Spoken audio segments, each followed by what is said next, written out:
Hi guys, welcome to the channel of love. Okay, we are getting back to our study group. I think it's a perfect opportunity. The cats are being fed, so hopefully they're going to be a-okay. We're on chapter 2, which is thought, and we're having to break this chapter. We've already done part 1, so now we're on to part 2. Perfect timing, I imagine. We're talking about thought. Okay, so I ended with us next moving on to the how and why of visualization.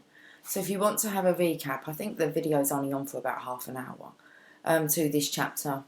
You've waited a while. So, but hey, everything's divine timing. So let's carry on reading. I'm reading Dr. Wayne W. Dyer, You'll See It When You Believe It.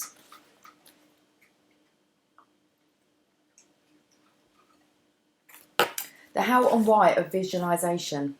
I am firmly convinced that thoughts are things. Thoughts, when properly nourished and internalized, will become a reality in the world of form. You see, we think in pictures. It's quite distracting, isn't it? It's like a little tick, tick, tick, tick. It's Tia looking around the side of her bowl. I'm just gonna, okay, because the table was just creaking, I've just had to realign all the chairs. Can't even speak properly, so maybe we just need to, no rush, have a coffee, wait for everyone to settle down so that we can listen to Dr. Wayne Dyer. Okay, bless her. Okay, so it's just really rather distracting.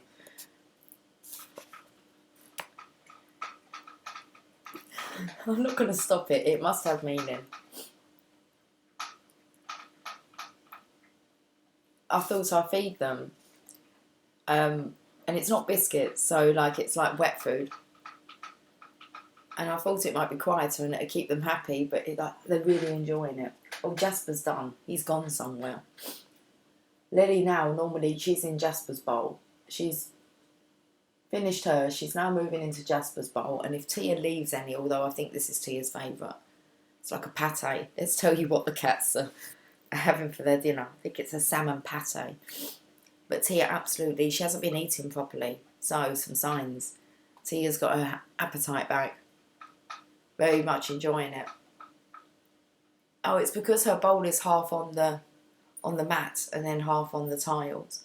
She's finished. I think she's finished.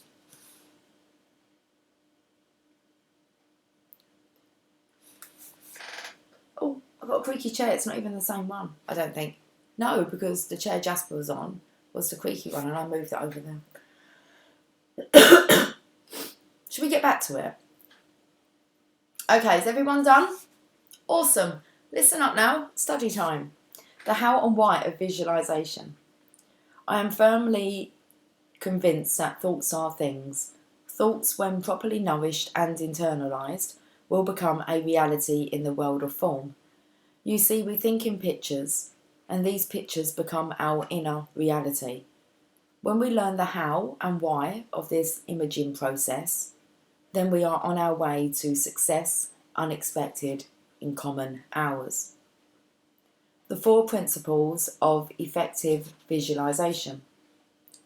Consider the process of producing thoughts as an inner visualization without any of the limitations of the physical realm. You can go forward or backward in thought. You do not need the 5 senses to enter the world of thought, and you do it in dreams while you are sleeping. Cause and effect is not a prerequisite. You can create with thought any pictures that you choose, and these pictures are the very stuff of your life. 4 basic principles will enable you to make this formless realm work for you in your physical as well as your mental arena. Perfect time. Okay, so number 1, your actions come from your images. All of our behaviour results from the thoughts that preceded it.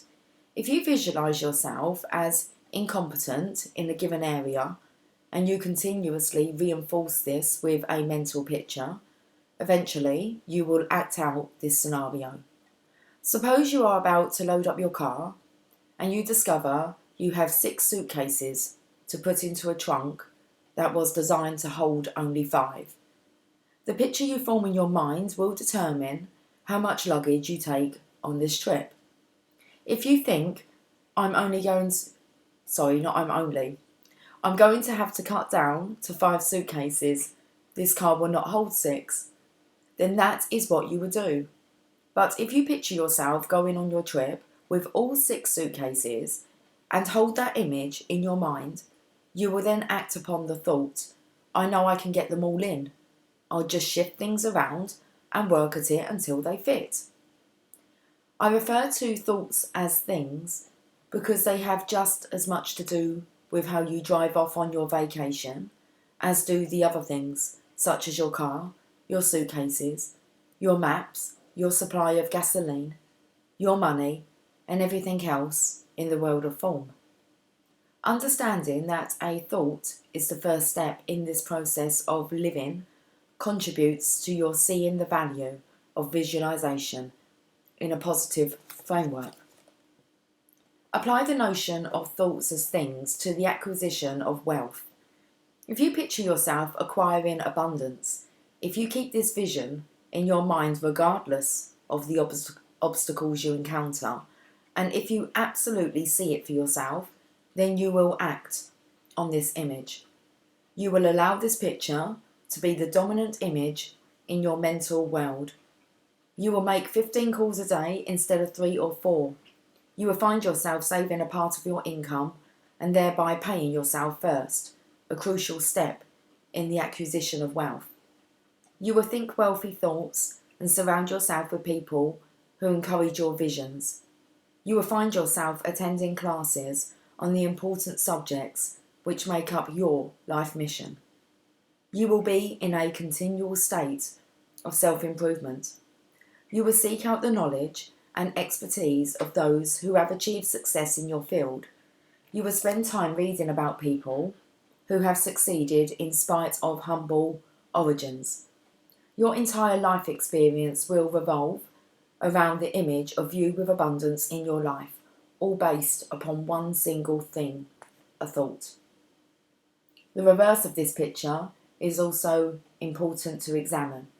If you picture yourself poor, you will act out your daily life based upon this image. You will surround yourself with people who lack abundance, and you will read about the failures. You will avoid trying new things or believing in self-improvement because the idea in your head is that you are poor. Your behaviour will constantly flow from this visualisation. You will consider successful people as lucky or born into the right circumstances. You will go into every encounter that might help you to gain abundance with the thought that it won't work out for you anyway. Virtually, everything that you do is a result of the picture that you placed in your mind before you made the attempt. See yourself as unable to stand in front of an audience, and you will not. You will simply stay away from that experience and justify it by labelling yourself a shy person. Shy persons make shy pictures over and over in their minds, and until they can see themselves as unafraid, they will always act on the picture they create. Regardless of the circumstances of your life, you are the writer, director, and producer of your mental images. You will always act out those pictures. Your circumstances do not determine what your life will be. They reveal what kinds of images you have chosen up until now. From the quality of your physical appearance, to the level of your nutritional health, to the state of your financial holdings, to the quality of your relationships and everything else that requires an action by you, you are acting on images. Your mind stores away all of the images that you elect, and you daily carry out the assignments of those thoughts. You cannot have a feeling without first having a thought. Your behaviour is based upon your feelings, which are based upon your thoughts. So the thing to work on is not to change your behaviour, but those things inside of your consciousness that we call thoughts. Once your thoughts reflect what you genuinely want to be, the appropriate emotions and the consequent behaviour will flow automatically. Believe it, and you will see it. Okay, number 2. Tell yourself that everything you visualise is already here. Remember what Einstein taught us about time. Time does not exist in the linear world. It is man's invention because of his limited vision and his need to compartmentalise everything. There really is no such thing as time. Just let these words sink in and be open to the possibility that they are truthful. Now, in a universe in which time does not exist, everything that you are capable of thinking of is already here. Where else could it be? That thing in your head that we call a thought is really already here in the physical world. It is not in another solar system or another universe. It is here. But you cannot simply visualise something and then sit around and wait for it to materialise in your life. You must understand that the opportunity for bringing the thought to a physical reality is up to you, and that the physical reality is already here, on this plane and available for you to make the connection. Your job as a visualiser is to learn to bring it from the astral world of thought to the physical world of form. Suppose that you visualise yourself selling 5 million widgets you have invented. You might say to yourself, how can this image already be here if they haven't even been manufactured yet? Because everything you visualise is already here. But who is going to buy one widget apiece? Where are those 5 million people? On another planet? In another solar system? Of course not. They are here already. Of course, there are many steps in bringing that to form. You must know how to manufacture, distribute and advertise your product. The rest of the steps are already in thought. All you have to do is connect your thoughts with their thoughts to purchase a widget, and what you visualise begins to materialise in the world of form. Suppose you visualise yourself as someone who can run a 26-mile marathon. Where are you going to do that? Right here. Not in another reality system, but right here, now. When the Wright brothers visualised the plane flying, that reality was already here. We did not need to invent a new reality system in order to produce flying possibilities for human. We needed to connect our thoughts to the reality that was already here. Once those thoughts were tuned into the frequency of flying as a possibility, that became our reality. The healthy person that you visualise yourself to be is already here, albeit surrounded by the unhealthy earlier thoughts. Understanding that everything that you are capable of seeing within your mind is already here will help you to take responsibility for the entirety of your life. Everything is energy. Nothing is solid. Everything vibrates at its own level of reality. And while form appears to be solid, a simple examination under a microscope reveals that the solid object is actually alive with dancing molecules, vibrating at a little less than the speed of light, and thus appearing to us to be solid. Energy is the very stuff of the universe, and thoughts are a part of that stuff. So when you are having a thought about something that you would like to see happen for yourself, remember it is nothing more than connecting the two frequencies together to make the reality happen for you. Keep in mind that if you are capable of conceiving the idea in your head as an image of something that you would like, then it is already here. And when you begin to doubt it, remember to ask yourself, where else could it be if it's not here in our reality system? The thought that I had in my head as a child of appearing on The Tonight Show, as difficult as it is for us to grasp, was already here. If time does not exist, then 1953 and 1976 are essentially the very same thing. If you know in your heart that your images are already here, just by virtue of the fact that you can think them, then you will stop waiting around and start working on those images to make them your physical as well as your inner reality. Where else could they be? Is a wonderful question to ask yourself when you start doubting that your images are going to work out for you. Number 3, be willing. Let's have a drink. Not sure how long this one is. Oh, it's quite long. We're going to have to go into 3 parts, possibly.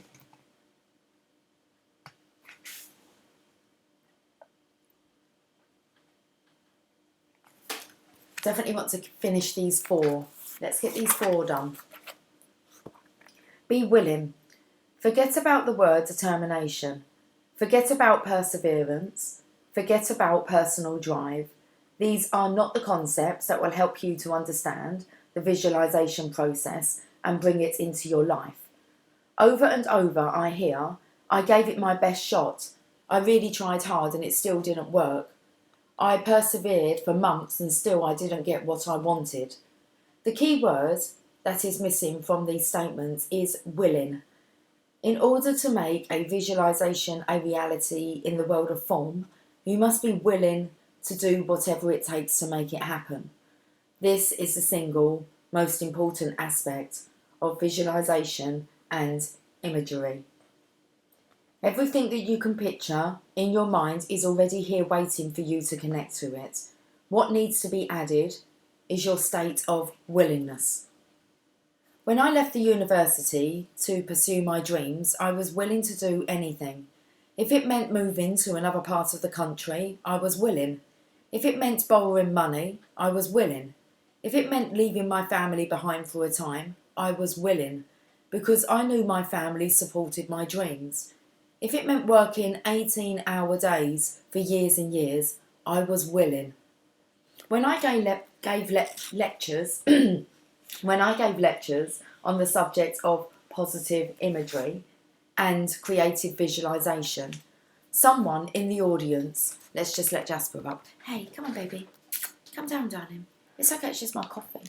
Yeah, I can have some coffee. That's cool. Let's just pause. Let Jasper get settled. He's come up for to listen, haven't you? Okay. Yeah? We're going to wrap up soon. It's fine. It's just going to be a short one, this one. Okay. Let me just recap the beginning of that sentence. When I gave lectures on the subject of positive imagery and creative visualization, someone in the audience will usually say, I worked and worked at my dream and it still didn't work out. Why? My answer to that person is a question. What is it you were unwilling to do? The response is usually something like, I simply cannot uproot my family and move to a new area just to pursue my own dreams. Perhaps, I say, you need to examine how willing you are to do what it takes to make your dream a reality. I believe that being willing to do whatever is necessary to achieve your dream is a key factor in the accomplishment. Willingness is really a state of mind. It is an internal statement that says, I will be happiness and bring it to my undertakings. I will take the next step towards making my dream a reality. This is not a principle that presupposes a long list of goals. Quite the opposite. It is an internal statement of, I will do whatever it takes because that is what feels right to me.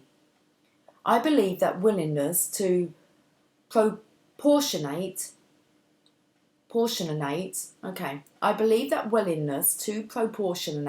to the rightness of your path. If you consistently find yourself unwilling I suggest you examine your dream closely. You may be receiving an inner signal that this is not what you want. Otherwise, you would advance confidently and not stop regardless of what others say, what obstacles come along, or what evidence suggests that you will not fulfill your visualization. In my office, I have 2 framed posters. One is a picture of Albert Einstein, beneath which are the words, "Great spirits have always encountered violent opposition from mediocre minds." The other poster is made up solely of words, "I am grateful to all those people who said no. It is because of them I did it myself." Great thoughts. Inherent within this third principle of visualization is the notion of openness. When you are willing to do whatever is necessary to formalize your images, your thoughts, you open your heart to all of the possibilities available to you as a human being. Nothing will be too absurd for you to undertake. No obstruction or discouragement will enter into your consciousness. You are open to it all. Furthermore, when you open yourself up to abundance, you begin acting in abundant ways. So many times along the way, I have been told by experts how futile were my efforts to tell the world about your erroneous zones. But within my heart was the understanding that though their advice might in fact be true for them, it just made me more willing to do what I had to do. And I loved every step along the way. Instead of viewing my efforts as some kind of torture path that I had to traverse in order to get to the picnic grounds, I would have my own internal celebration each time I overtook another obstacle, and I came to know that the future picnic ground was just an illusion. Since the future does not exist at all, only the working unit of our lives, which is now. Once you are truly willing to do what is necessary regardless of obstacles, your openness will lead to an internal harmony that will not let you give up. Being willing does not mean having to suffer or having to do everything. The willingness itself is often enough, and willingness is a thought. Okay, let's do the final 4.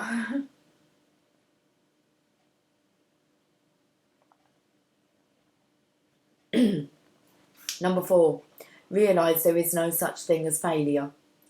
Keep this in mind and you will achieve all that you conceive in your mind. You never fail, you simply produce results. Always results. If you make an attempt to hit a golf ball 100 yards and it dribbles off to the right, you have not failed. You have produced a result. Your concept of failure comes from believing someone else's opinion about how you could have hit the golf ball. But in our reality, you could not have hit the golf ball any other way than how you hit it. You have produced a result. Then you either berate yourself or you place the ball up on the tee and proceed from the result that you produced. If you do this 200 times, you will have not failed. You simply have produced 200 results. Thus, following the principle of visualization, if you want to be able to hit a golf ball down the fairway 100 yards or more in the air, you must be willing to do what it takes to make it happen. Very, very simple. You do not do what it takes for your spouse or for your Arnold Palmer. You do what it takes for you. Okay. I'm going to reread that part. Okay, Arnold Palmer got me. I think that's just kind of like, or for any Tom, Dick or Harry. You do not do what it takes for your spouse or for Arnold Palmer. You do what it takes for you. 100 swings, 200, 6,000. If you want to make your vision a reality in the world of form, you must be willing to do what it takes and remind yourself that you cannot fail at being yourself. You can only produce results. Supposing you weigh 250 pounds and would like to weigh 125 pounds. You have not failed, you have produced massive results. Now apply the 4 principles of thoughts as things. See yourself as the 125 pound person. Get an image of this person in your mind and never, never let that image out. You will then begin acting on that image. You find your eating and exercising habits shifting to fit the image. Secondly, remind yourself that the 125 pound person that you visualise yourself to be is already here, even though he or she is surrounded by 125 extra pounds. Thirdly, be willing to do whatever it takes to bring about your visualisation to reach your objective. Not what worked for your sister, for your visualisation. Finally, remind yourself that you cannot fail at this process. You will only produce results. If the results continually are that you do not lose weight, get to work to discover the belief system that is keeping you fat, because it is your thoughts that are creating the unwanted results. The most effective methods for doing this, in my opinion, are in the programs which emphasize that you have your own answers. Find the approach that suits you, an approach involving self-responsibility and understanding that what you believe is what you see. You might try dream work, whereby you pursue knowing yourself better by inviting solutions, answers, and clarifications to come to you from your inner consciousness through dreams and meditation. Wow, we're going to leave it there. This is getting really good, guys. Perfect time to, since we're all at home. Study time, homework. Okay, the next part of this, which is going to be part 3, is you are the dreamer of dreams. Woo! Okay, guys, I will catch up with you soon. Okay, until then, take care. Much love. Bye for now.